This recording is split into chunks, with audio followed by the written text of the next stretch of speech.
cumpliendo la gran comisión de nuestro Señor Jesucristo de, por tanto, ir y hacer discípulos a todas las naciones, enseñándoles que guarden todas las cosas que os he mandado. Es un privilegio enorme estar aquí de nuevo con ustedes. Créanme que me siento enormemente feliz de poder venir de nuevo para compartir con ustedes estos tiempos maravillosos de adoración a nuestro Rey. Qué bueno poder de nuevo estar juntos en estas reuniones adorando al Rey de Reyes y Señor de Señores. Personalmente quiero agradecer a todos nuestros hermanos, porque yo sé que todos lo han hecho, sus oraciones por nosotros. Ha sido un viaje maravilloso que Dios nos ha dado. Pudimos compartir con toda nuestra familia. Estuvimos con Daniel y su familia, con David y su familia, y con Fidán y Sarita, compartiendo todos juntos, los nietos, las nietas. Y fue maravilloso poder estar esos días. Gracias, hermanos. Orábamos que Dios nos diera un buen tiempo, que Dios nos diera momentos especiales, pero yo les digo, Dios se pasó. Nos dio mucho más, como dice Filipenses 3, de lo que pedimos o entendemos. Realmente es una bendición. Este viaje ha sido un tiempo especial y estamos dispuestos para continuar adorando al Rey de Reyes, viéndole, y ya estamos listos para continuar con este ministerio en la Iglesia Bíblica El Molino. Es una bendición de nuevo poder venir y compartir con ustedes este tiempo. Así es que saludos a cada uno. Hemos estado orando por ustedes, hermanos. Los hemos extrañado tremendamente y estamos felices de verdad. Estamos motivados, animados, contentos, y estamos aquí para continuar engrandeciendo al Rey de Reyes y Señor de Señores, y para edificar la vida de nuestros hermanos y para predicar el Evangelio, para que aquellos que no conocen a Cristo puedan conocerlo como su Señor y Salvador. Quiero invitarles a abrir conmigo la Biblia en el libro de Tito. Antes de irnos a este viaje, hicimos unos estudios en las epístolas pastorales. Estuvimos sacando algunos temas, así entrelazados, de algunas de estas epístolas, de lo que son las epístolas pastorales básicamente. Pero hoy quiero comenzar un estudio en la carta a Tito. Esta carta es muy importante y yo creo que el tema de esta carta, hermanos, es que la gracia del Señor cubre la verdadera iglesia de Jesucristo, o lo que podemos llamar la verdadera iglesia de Jesucristo es aquella que comprende, entiende y vive la gracia de Dios. El apóstol Pablo, si ustedes recuerdan, en su último viaje misionero, al final de su tercer viaje misionero, había llegado a Jerusalén, estaba en el templo pagando un voto con otros judíos que estaban ahí con él, que él había pagado ese voto. Y por ahí lo vieron unos judíos y alborotaron a la ciudad. Y dice la palabra que fue capturado y lo llevaron. Y al final terminó en Cesarea, porque habían 40 hombres, habían jurado no comer ni beber hasta que dieran muerte a Pablo. Entonces el sobrino de Pablo, el hijo de su hermana, escuchó esta celada, esta traición que le iban a hacer, y entonces él fue y lo declaró a Pablo, y luego Pablo lo mandó con el que tenía su guarda, y luego este lo mandó a Cesarea, y estuvo allá en Cesarea 2 años preso. Ahí habían movimientos porque Festo y otros ahí querían que Pablo les diera dinero, estaban esperando que lo sobornara para dejarlo en libertad. Entonces, cuando Pablo miró que la cosa no caminaba, apeló a César. Y así es que Pablo hizo aquel viaje por mar, después de aquel gran naufragio que tuvo, y al fin llegó a Roma. Al final de Hechos, en Hechos 28, la Biblia dice que Pablo quedó preso en Roma 2 años. En ese periodo de 2 años de prisión en Roma, el apóstol Pablo escribe las cartas a Efesios, a los Filipenses, a los Colosenses y a Filemón.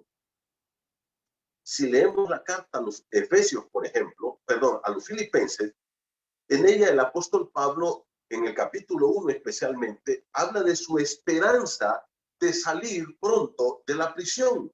Dice, yo sé que nada seré avergonzado, en Filipenses 1:19. Antes bien, con toda confianza, como siempre, ahora será magnificado Cristo en mi cuerpo, dice, por vida o por muerte.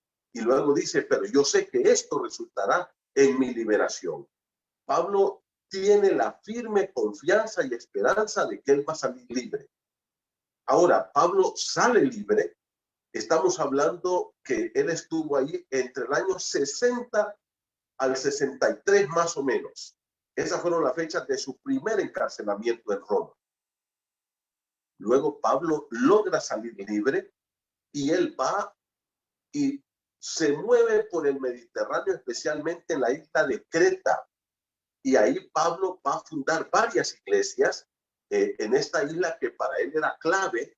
¿Por qué era clave esta isla? Era clave porque ahí era mucho del movimiento que se hacía en el mar Mediterráneo. Muchas de las grandes embarcaciones llegaban a Creta y era una isla con mucha prosperidad, con mucho crecimiento.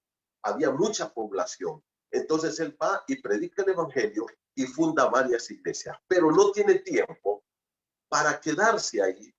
Y entonces él primero manda a Timoteo a Éfeso, y eso está en el libro de Primera Timoteo, como te rogué, le dice que te quedases en Éfeso cuando fui a Macedonia, y luego le dice a Tito, por esta causa te dejé. Mire conmigo Tito, capítulo 1, versículo número 5, dice, por esta causa te dejé en Creta.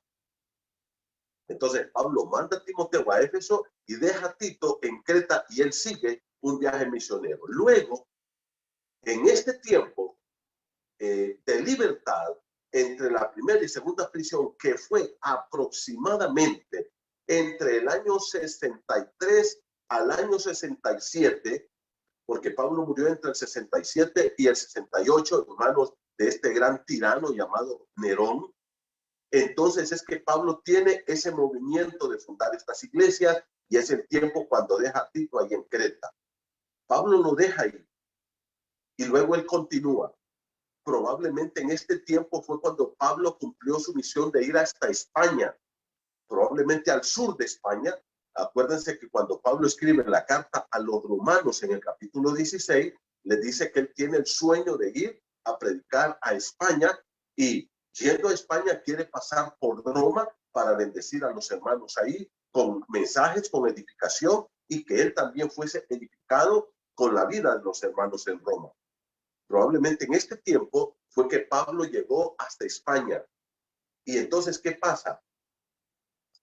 Ahí Pablo escribe primero la primera carta de Timoteo. Y ahí también escribe la carta a Tito. Entonces, estas cartas se le llaman pastorales porque van escritas a pastores que están pastoreando la iglesia. Posteriormente, Pablo cae preso por segunda vez y estando en esta prisión, la segunda vez en Roma, es cuando Pablo le escribe la segunda carta a Timoteo, que es, como yo lo he dicho, lo llamo el testamento del apóstol Pablo. Cuando ustedes leen segunda Timoteo, se dan cuenta que hay un Pablo que ya no escribe como le escribió a los filipenses, donde les decía que él esperaba que pronto iba a salir y que esto iba a resultar para bendición y para edificación de la iglesia y que él pronto iba a estar de nuevo con ellos. No. Pablo en 2 Timoteo le dice a su gran hijo Timoteo en el capítulo 4, porque yo ya estoy para ser sacrificado, el tiempo de mi partida está cercano. Entonces podemos ver, queridos hermanos, que Pablo se despide y esta es la última carta de Pablo, 2 Timoteo. Ahora, el apóstol Pablo le escribe a Tito, hermano, porque la isla de Creta era gente muy conflictiva. La gente que vivía en Creta era gente muy problemática, muy problemática. Y de hecho, habían dos cosas muy importantes que Pablo le tiene que decir. Primero, cómo debe de estar estructurada la iglesia y cuáles deben de ser las bases de una verdadera iglesia de Jesucristo. Y luego, la presentación de la sana doctrina para contrarrestar dos cosas. Primero, la falsa enseñanza de los falsos maestros y segundo, la vida libertina que estaban practicando mucha gente ahí en Creta. Que gente que decía ser cristiana, que decía ser convertida, que decía que nació de nuevo. Y esto, hermanos, es muy crítico. Porque estos se habían metido y estos eran judaizantes. Acuérdense que un grupo muy fuerte que atacó la iglesia y que quería destruir la iglesia eran los judaizantes. Los judaizantes eran judíos. Acuérdense que los primeros 20 a 25 años de la iglesia cristiana eran solamente judíos los convertidos. Los apóstoles se quedaron en Jerusalén y solo ahí estaban predicando el evangelio y no estaban yendo a cumplir con el mandato de Jesús de llevar el evangelio a toda criatura, al mundo entero, a todas las naciones. Ellos se quedan concentrados hasta que el Señor, a través de la persecución que comenzó en Hechos 8, y bueno, desde Hechos 7 ya con la muerte de Esteban, luego Hechos 8, aprieta la persecución y ellos se van. Y en Hechos 10 viene el Señor y llama a Pedro para ir a la casa de Cornelio, a través de la visión que Dios le da a Cornelio y luego la visión que Dios le da a Pedro, para que vaya a predicar el evangelio a los gentiles. Al extremo de que cuando Pedro está predicando en Hechos 10 y dice, y el Espíritu Santo cayó sobre ellos, Pedro se sorprende. Y aquellos que habían ido con él, que eran judíos, quedan tremendamente sorprendidos y dice, wow, ahora entendemos que Dios no hace acepción de personas y que también quiere que llevemos el evangelio a los gentiles. Y a partir de Hechos 10 en adelante, empieza un conflicto serio en la iglesia. ¿Cuál es el conflicto, hermanos? Que los judíos recalcitrantes empiezan a decir que los gentiles, para ser salvos, tienen que volverse judíos, que tienen que volverse, que tienen que circuncidarse, que tienen que guardar el sábado, que tienen que guardar la ley, que tienen que guardar las fiestas, que tienen que hacer todo el ritual judío. Y esto incluso lleva al concilio de Jerusalén en Hechos 15. Ahora, ¿se acuerdan? Eso es Hechos 10.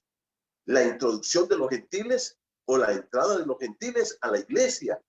En Hechos 11 ya le llaman a Pedro para reclamarle porque él había ido de los gentiles y ahí los apóstoles allá en Jerusalén se dan cuenta de que los gentiles también están en el proyecto de salvación de Dios, en el proyecto salvífico de Dios. Y en Hechos 12 ya empieza el movimiento. En Hechos 13 y 14, ¿qué encontramos? El primer viaje misionero de Bernabé y Saulo, o Bernabé y Pablo. En este viaje misionero, los gentiles comienzan a convertirse. ¿Y cuál es el punto? El celo de los judíos ortodoxos. Y empieza aquel conflicto y dice, tuvieron una discusión no pequeña, Bernabé y Saulo. Y estos judíos o judaizantes, que eran judíos que probablemente ni se habían convertido, estaban atacando ferozmente la iglesia. Unos desde fuera, a través de la persecución, los judíos que no eran convertidos y claramente atacaron a la iglesia, pero luego estaban siendo atacados desde dentro por judíos supuestamente convertidos, pero querían judaizar a los gentiles. A eso se le llamó los judaizantes. A estos entonces se defiende la iglesia. Yo quiero que tú mires conmigo lo que dice la palabra de Dios en Tito, por favor, y vaya conmigo al capítulo 1, para que tú mires lo que enseña la palabra del Señor aquí. Dice en el versículo número 10, Tito 1:10, porque hay muchos contumaces. La palabra contumaces aquí es una palabra fuerte, necios, gente que es, que no quiere cambiar. Contumaz es alguien que es terco, y no solamente terco, sino alguien que está en su terquedad, pero persistiendo en el error. Es de esa gente que tiene sus posiciones y que va a usted y le alega y le discute, pero no para aprender, sino para entablar una discusión infructuosa. Y algunos de ellos lo que quieren es convencer a la gente. Y dice, versículo 11, contumaces, habladores de vanidades. O sea, Pablo dice, ni saben lo que están hablando. Son vanos en lo que dicen. Y mire cómo dice el versículo 10. Engañadores, mentirosos. O sea, toda secta falsa es un engaño, es una mentira, y cuyo fin es arrastrar a la gente para llevarla a la condenación eterna del infierno. Versículo 10 termina diciendo, mayormente los de la circuncisión. ¿Ya se dieron cuenta? Estos son los judaizantes que estaban queriendo contaminar a estas iglesias que estaban recientemente plantadas ahí en Creta. Estos de la circuncisión son judíos que quieren que la iglesia gentil sea judía. Y Pablo dice, no son engañadores, son mentirosos, andan hablando cosas que ni conocen, que ni saben. Pero mira el versículo número 11, dice, a los cuales es preciso tapar la boca. Y Pablo le dice a Tito, para eso que yo te dejé en Creta, para que defiendas la iglesia, para que le enseñes la verdad, para que esta gente pueda entender el verdadero evangelio de Jesucristo. Que no se dejen contaminar, que no se dejen contaminar con nada, absolutamente nada. Por tanto, a través de esta carta, el apóstol Pablo está motivando a Tito para que tenga un trabajo pastoral, de edificación, de enseñanza, de formación, de supervisión a la iglesia del Señor. Tito era un griego, y eso Pablo lo dice en Gálatas, que Tito era de origen griego, era un gentil, y este hombre fue uno de los grandes colaboradores del apóstol Pablo. Por ejemplo, él fue clave para ayudar a salvar a la iglesia de Corinto del debacle espiritual que estaban teniendo.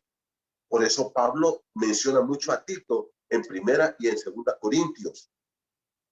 ¿Por qué? Porque Tito fue clave.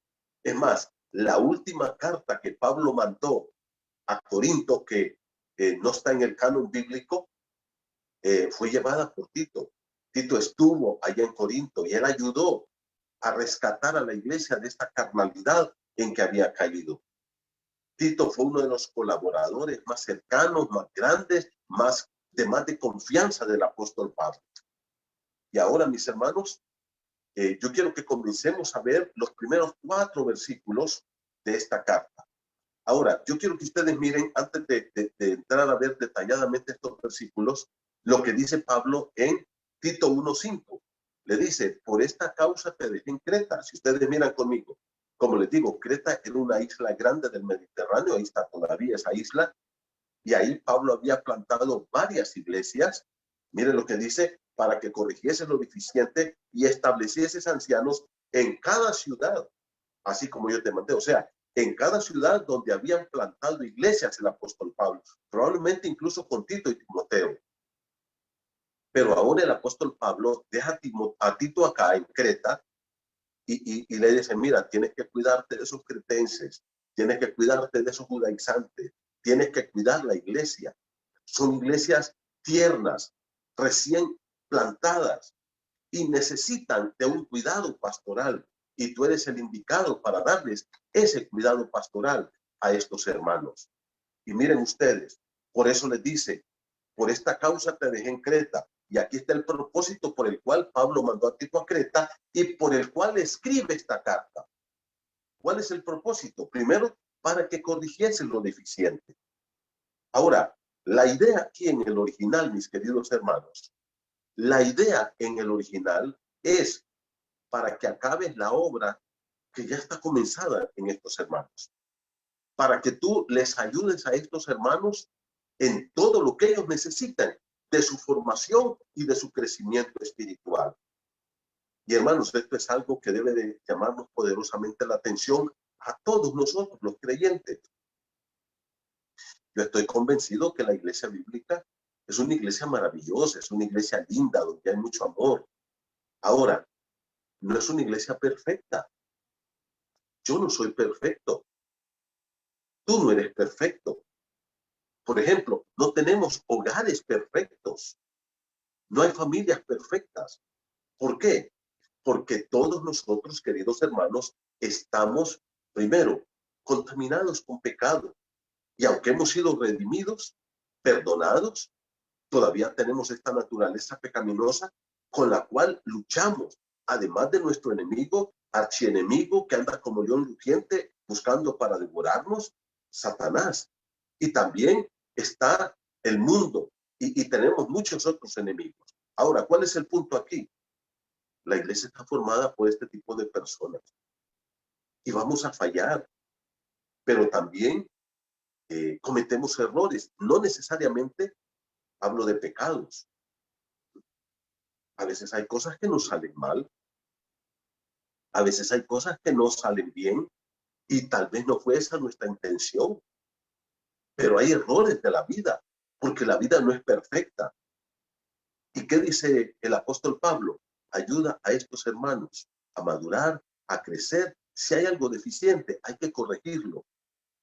Y hermanos, una iglesia tiene que saber cuáles son sus fortalezas, pero también dónde están sus puntos débiles. ¿Cuáles son las cosas que tenemos que corregir como iglesia? ¿Cuáles son las cosas que tenemos que pulir como iglesia? No todo es malo, pero tampoco todo es bueno. Y no hay iglesias perfectas. No existen. Y como yo les he dicho, si usted conoce una iglesia perfecta, no vaya, porque la va a arruinar. Porque ya cuando usted llegó, las cosas se pueden arruinar. Ahora, tú tienes que afirmarte en tu iglesia. Tú tienes que crecer. Tú tienes que mantener la comunión, esa comunión de hermanos, la coinonía que le llama la palabra de Dios, que la coinonía, más que comunión, es una amistad profunda. Tenemos que ser lazos de comunión entre nosotros. Tenemos que preocuparnos por el crecimiento espiritual, por la madurez y por ir corrigiendo estas cosas deficientes. Y dentro de eso también está, dice, el establecimiento de líderes maduros, como dice aquí en el capítulo 1, versículo número 5, y estableciese ancianos en cada ciudad. La palabra ancianos aquí es presbíteros. La palabra presbíteros es una palabra que habla de gente madura, que ha crecido en su vida espiritual, y luego vamos a ver por qué Pablo les dice las características que debe tener un anciano pastor o también llamado obispo, porque esta es otra de las palabras que usa incluso Pablo aquí mismo en el versículo número 7. Si tú miras conmigo, dice, porque es necesario que el obispo, ahora la palabra obispo aquí no es la misma palabra que anciano en el verso 5. Son dos palabras diferentes. La palabra anciano es presbítero. La palabra obispo es episcopos. Episcopos. La palabra anciano para mí, o presbítero, es la palabra que enfoca el carácter, la madurez y la conducta de un anciano. Es una persona madura, por eso la traducción es anciano. Y literalmente la palabra presbítero se usaba para gente mayor, para gente que peinaba canas, para abuelitos, porque eran personas, entre comillas, o supuestamente maduras en su vida emocional, en sus relaciones familiares, sociales, en su trabajo. Eran personas maduras. Y esa palabra se introdujo para los líderes de la iglesia. Entonces, para mí, la palabra anciano habla de la madurez, del crecimiento espiritual, del buen testimonio que debemos tener todos los líderes, ancianos, pastores de las iglesias. La palabra obispo, en el versículo 7, cuando dice obispo, la palabra es episcopos, que es la palabra que describe una de las responsabilidades del pastor, obispo de la iglesia o el anciano de la iglesia. Episcopos viene de la palabra epi, que quiere decir sobre, y scopos, el verbo scopos, ver. Ver. Entonces es ver desde arriba. En otras palabras, es alguien que está atento y cuidando la vida de los hermanos de la iglesia. La otra palabra que se intercala es pastor o pastorear, el verbo pastorear. En el libro de Efesios 4:11, el apóstol Pablo dice que Dios constituyó en la iglesia a unos apóstoles, a otros profetas, a otros evangelistas, y luego dice a otros pastores y maestros. Probablemente pastor, maestro es la misma persona, Pero la palabra pastor ahí es poimen, que literalmente es un pastor de ovejas, que habla entonces del trabajo del pastor. Pastorear, del trabajo del anciano. Cuando el apóstol Pablo habla en el libro de Hechos 20, estando justo en Mileto, habla con los ancianos de Éfeso, los manda a llamar y los reúne y les dice, hizo llamar a los ancianos de la iglesia, Hechos 20:17. Y luego les dice, ustedes deben cuidar el trabajo donde Dios los ha puesto como obispos. Mire, dice que a los ancianos les dijo obispos. Palabra presbítero utilizada intercambiadamente con la palabra episcopo. Y les dice, para pastorear. Entonces, el anciano es el obispo que pastorea la iglesia. Es la misma persona, pero tiene tres nombres diferentes. Tres nombres diferentes. Así es que Pablo aquí está diciendo, tienes que establecer estos hombres maduros en la congregación, estos ancianos, estas personas que hayan dado fruto en su vida, su testimonio, su madurez emocional, espiritual, debe verse, debe verse.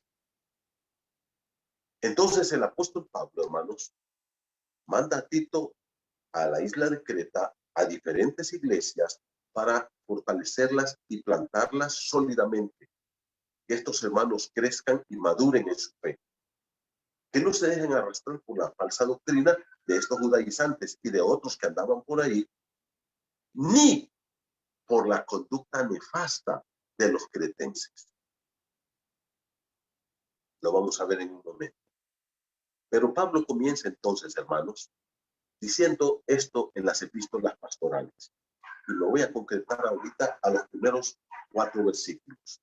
Dice, Pablo, siervo de Dios y apóstol de Jesucristo, conforme a la fe de los escogidos de Dios y el conocimiento de la verdad que es según la piedad, en la esperanza de la vida eterna, la cual Dios, que no miente, prometió desde antes del principio de los siglos, y a su debido tiempo manifestó su palabra por medio de la predicación que me fue encomendada por mandato de Dios nuestro Salvador, a Tito, verdadero hijo en la común fe, gracia, misericordia y paz de Dios Padre y del Señor Jesucristo, nuestro Salvador.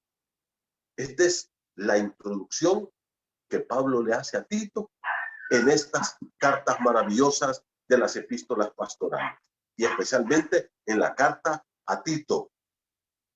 Ahora, yo quiero que ustedes miren conmigo algunos detalles. Bueno, la primera cosa es que aquí hay una elipsis. Elipsis es cuando el escritor no puso una palabra. Y si ustedes leen todo esto, no hay un verbo principal aquí. No existe un verbo principal. Entonces tenemos que ponerlo. ¿Y cuál es? Pablo escribe a Tito. Ese es el verbo que falta ahí. Cuando Pablo dice Pablo, y ahí, si ustedes miran, sigue una coma, y entonces Pablo va escribiendo, y en el versículo 4 dice a Tito. Pablo a Tito. ¿Pablo a qué? Pablo escribo a Tito, o escribe a Tito. Entonces, hermanos, Pablo se identifica primero como un siervo. La palabra aquí es esclavo, doulos. Hay problemas para la traducción de esta palabra, hermanos. ¿Sabes por qué? Porque esta palabra tiene una connotación muy negativa. Y aún Reina Valera no la quiso traducir como realmente tiene que ser traducida esta palabra, que es esclavo. Porque realmente no es lo mismo que ser siervo que ser esclavo. Porque el siervo puede tener varios amos, pero el esclavo solo puede tener un amo.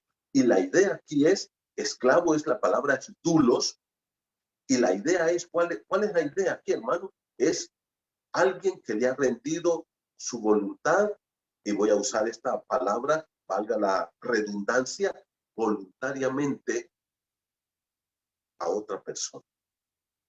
Entonces Pablo dice, yo voluntariamente estoy rendido completamente al Señor Jesucristo. Rendido en obedecerle, en amarle y servirle. Es un esclavo que ha decidido ser esclavo. No ha sido obligado. No ha sido presionado. no ha sido manipulado. Libre y voluntariamente, Pablo dice, yo ahora soy esclavo de Cristo. Mi vida, mi voluntad está rendida a Cristo, para obedecerlo, para amarlo y para servirlo. Pero luego, ¿qué dice? Y apóstol de Jesucristo. La palabra apóstol aquí, hermanos, es un enviado especial con una tarea específica. Y aquí Pablo habla de ese llamado que Dios le hizo para predicar el evangelio directamente a los gentiles. Y él lo dice. Dios me llamó a mí para predicarle a los gentiles y a Pedro para predicarle a los judíos o a la circuncisión. Entonces, aquí dice, y me encanta lo que Pablo va a decir aquí. ¿Sabe por qué? Porque Pablo aquí va a establecer la gracia de Dios.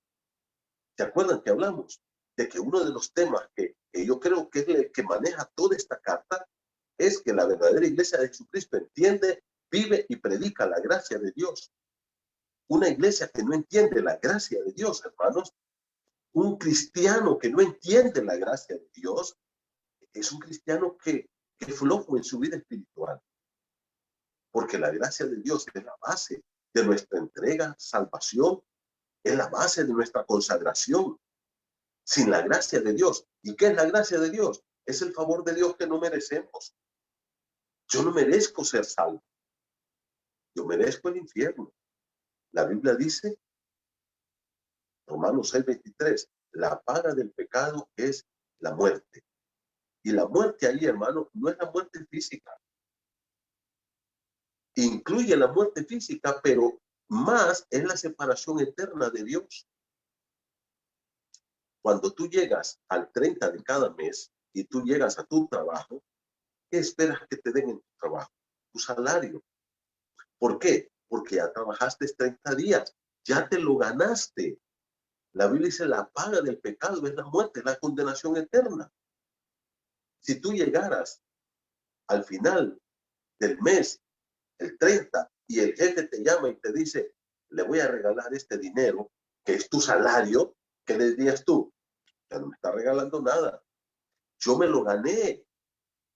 Yo ya trabajé por esto. Pues eso es lo que nosotros deberíamos hacer. Al llegar al cielo, decirle, Dios, yo ya me gané el infierno. Vengo aquí porque me des mi pedacito de infierno que me corresponde. Porque eso es lo que nos hemos ganado. Pero la gracia de Dios es todo lo contrario. Y en vez de mandarnos a la condenación eterna, nos regala la vida eterna. El infierno es algo que el hombre se gana por ser pecador. La gloria es un regalo que Dios le da al hombre inmerecidamente. No lo merecemos, pero Dios lo da. Y por eso es que la gracia de Dios está manifestada en una persona. ¿En quién? En el Señor Jesucristo. Mira cómo dice aquí, versículo número 1. Conforme a la fe de los escogidos de Dios. ¿Dónde empieza la gracia de Dios? En la elección. Fuimos escogidos de Dios. ¿Y dónde nos escogió Dios? Nos escogió en la eternidad. Y el apóstol Pablo, en el libro de Romanos 9, que yo te aconsejo que leas, dice, no depende del que quiere ni del que corre, sino de Dios que tiene misericordia. ¿Y por qué nos escogió Dios? No tenemos idea. No lo sabemos. Pero allá en la eternidad, Dios dijo, de todos estos que se van al infierno, voy a escoger a este, a este, a este, y ahí estaba yo. Entonces, ven la gracia de Dios. Y no es por lo que hicimos. Dice Pablo hablando de Jacob y Esaú, en el libro de Romanos 9, donde te estoy diciendo. Dice, no habían ni aún nacido, ni habían hecho ni bueno ni malo, para que la elección se cumpliese por Dios, que es el que llama, y no por las obras. Dios, allá en la eternidad, Él me vio a mí, pero Él no miró y dijo, ah, mire que Manuelito va a ser bueno y por eso yo lo voy a escoger, ¿no? ¿A cuántas personas no escogió Dios que han sido mafiosas, perversas, llenas de pecado? Pero Dios los escogió. ¿Y por qué? Por su gracia. En un misterio que no entenderemos. En un misterio que queda en los secretos de Dios, mi hermano. Entonces, la gracia de Dios no comienza hoy conmigo aquí, este día. La gracia de Dios es eterna. Y Él me escogió allá en la eternidad. Mira luego que dice, conforme a la fe de los escogidos y el conocimiento de la verdad que es según la piedad. Ahora, en el presente, estos escogidos por Dios tienen el conocimiento de la verdad. ¿Y cuál es el conocimiento de la verdad? Es esa luz que viene a nuestra mente, donde la Biblia dice en 2 Corintios que Dios nos quita la venda para que podamos ver. Y Él alumbra nuestros ojos para conocer a Jesús, quien es la verdad, y poder ser salvos. Y cuando conocemos esa verdad, mira cómo dice el versículo, estamos siempre en el versículo número 1, esa verdad nos lleva, ¿qué dice? A la piedad. ¿Te das cuenta? El ser hijo de Dios hoy, el conocer la verdad, el haber entregado nuestro corazón a Cristo por medio de la fe, como lo dice aquí, conforme a la fe de los escogidos, porque la salvación es solamente por gracia y por fe. No hay otra forma. No existe. Si tú me estás escuchando y nunca le has recibido a Cristo como tu Salvador, quiero decirte, mi amigo, que tú no puedes ir al cielo por méritos propios, por esforzarte, por ser buena persona. Tú no puedes pagarle a Dios con buenas obras, ni con religión, ni con nada. Absolutamente nada. Es por gracia de Dios. Es un regalo de Dios. La salvación es algo que Dios nos da. Por eso dice, Dios dio a su Hijo. Y Dios nos dio la salvación. Mira conmigo aquí el capítulo 3, por favor. Tito capítulo 3. Esto me encanta. Y dice así la palabra del Señor. Versículo número 3. Mira conmigo Tito 3:3. Porque nosotros también éramos, pasado, ya no somos, en otro tiempo, insensatos, rebeldes, extraviados, esclavos de concupiscencias y de deleites diversos, viviendo en malicia y envidia, aborrecibles y aborreciéndonos unos a otros. ¿Te das cuenta? ¿Pero qué dice? Pero ahora viene lo contrario, conclusión adversativa. Eso éramos nosotros. Pero ahora, mira el versículo número 4, cuando se manifestó la bondad de Dios nuestro Salvador y su amor para con nosotros. O sea, esto es gracia de Dios. ¿Qué fue lo que Dios vio en mí? Un malvado pecador, que desde la coronilla de la cabeza hasta la planta de pie, en mí no había nada bueno ni sano, sino herida, hinchazón y podrida llaga. Eso habla de mi vida moral ante Dios, en una pudrición. Pero mire cómo dice el versículo 4, se manifestó. ¿Y dónde se manifestó? En la persona de Jesucristo. Lo vamos a ver en el capítulo 2, del 11 al 14. Y dice así, y su amor para con nosotros, mira el versículo 5, nos salvó. Tiempo pasado, ya somos salvos. ¿Y qué dice? No por obras de justicia que nosotros hubiéramos hecho. ¿Te das cuenta? Nos salvó, no por obras de justicia que nosotros hayamos hecho, no por ser buenas personas, no por portarnos bien, no por tener una religión, no por aprender a cantar coritos, no por aprender a leer la Biblia, no porque nos bautizamos, no por obras de justicia que nosotros hayamos hecho, sino que dice, por su misericordia. La salvación es obra de la misericordia de Dios. ¿Qué es lo único que Dios quiere que tú reconozcas?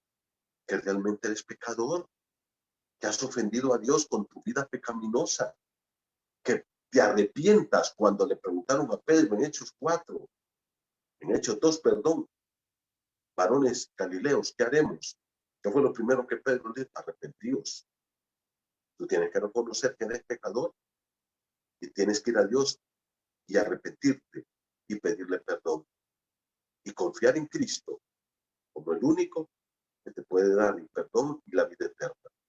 Y luego entonces, pues vamos a Tito 1, dice así, mira que me encanta esto, hermano. Dice que Dios nos escogió, el versículo número 1, la fe de los escogidos de Dios. ¿Quién nos escogió? Dios. Y eso está en el libro de Efesios, capítulo 1, verso 3. ¿Ah?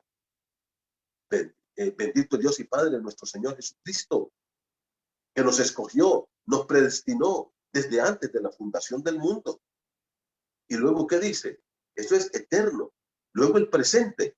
¿Cuál es el presente? Aquí está en el versículo número 1. ¿Qué dice? El conocimiento de la verdad. Esto es, ya no somos salvos. Hoy yo soy salvo.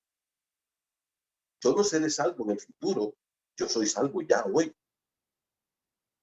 Y este conocimiento de Cristo, de la verdad de Dios, del verdadero evangelio, me ha llevado a una vida piadosa. Yo no puedo vivir una vida descuidada. Tú no puedes vivir una vida descuidada. Esta cuestión no es que vaya, levanta la mano y usted ya es salvo y ya usted haga ahora lo que quiera. No. Dice que el conocimiento de la piedad, de la verdad, me lleva a la piedad. ¿Sabe lo que es la vida piadosa? Es la vida santa que le agrada a Dios.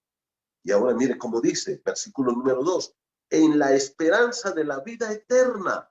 Ah, ahora me manda al futuro, a la eternidad. Y aquí me dice que ahora yo tengo una esperanza. ¿Y cuál es la esperanza que tengo? De que tengo vida eterna. Entonces es, allá la elección, pasado, vamos a usar esta palabra, aunque para Dios no existe ni pasado, ni presente, ni futuro. Él está fuera del tiempo, Él es eterno. Pero vamos a utilizar esto para ilustración nuestra. Dios me escogió antes de la fundación del mundo. ¿Okay? Hoy en el presente, yo conocí la verdad, y la verdad que es Cristo y el evangelio verdadero me ha llevado a una vida piadosa. Y el conocimiento de esta verdad y de esta vida piadosa que llevo como fruto de mi conversión me da una esperanza futura. Hermoso, ¿no es cierto? Un panorama completo de salvación. Escogidos en el pasado, hoy salvos en el presente con vidas piadosas por el conocimiento de la verdad y en el futuro una esperanza de vida eterna. Eso es hermosísimo. Eso es maravilloso. Y luego dice que ese Dios que no miente, sabe que Dios es omnisciente, omnipresente y omnipotente. Para Él no hay nada imposible, todo lo puede hacer. Pero, por ejemplo, hay algo que Dios no puede hacer. ¿Y qué es? Mentir. Porque eso es pecado y Dios no puede pecar. Dios no puede pecar. Y luego entonces, ¿qué dice? Que Dios no es mentiroso. Allá, en el libro de Números 22, 23 y 24, dice que Dios no es hombre para que mienta, ni hijo de hombre para que se arrepienta. Y luego entonces dice que ese Dios que no miente nos prometió. ¿El qué? La vida eterna. Y Él lo va a cumplir. Hermano, este es un acto de gracia, misericordia y amor de Dios para nosotros. ¿Ves? Aquí está fundamentado el Evangelio de Jesucristo. ¿Y qué dice? Versículo número 3, y a su debido tiempo manifestó su palabra. ¿Cuál palabra? El Evangelio. Eso es el Evangelio. Que solamente hay salvación y vida eterna en Cristo por su gracia, por su amor, por su misericordia. Y una verdadera iglesia está fundamentada en estos principios elementales y fundamentales de la palabra de Dios. Toda iglesia verdadera predica el verdadero evangelio y da a cada una de las personas que ha recibido a Cristo la garantía. No porque es miembro de mi iglesia, sino porque Dios lo dice aquí en su santa palabra. Toda iglesia que no predica esto no es verdadera iglesia. Porque una iglesia que está enseñando a sus miembros que la salvación se pierde, es una iglesia que le está enseñando a sus miembros que la salvación es por obras. Que Él se esté esforzando por ir al cielo. Que Él está pagándole a Dios por llevarlo al cielo, portándose bien. El apóstol Pablo lo dice en Romanos 11, los primeros versículos, 3, 4, 5. ¿Ah? que Dios manifestó una salvación por gracia. Y si es por gracia, dice, no es por obra. Entonces la gracia no es gracia. Y si es por obra, entonces no es por gracia, porque entonces la obra no es obra. ¿Qué quiere decir? No puede haber una mezcla entre gracia y obras. O es por gracia o es por obras. Y como no puede ser por obras, entonces es por gracia. Eso es Evangelio. Versículo número 3. Y a su debido tiempo manifestó su palabra por medio de la predicación que me fue encomendada por mandato de Dios, nuestro Salvador. Dice Pablo, esto fue lo que me encomendó el Señor. Esto me encomendó a mí también. Y esto también te está encomendando a ti. Que prediques el verdadero evangelio.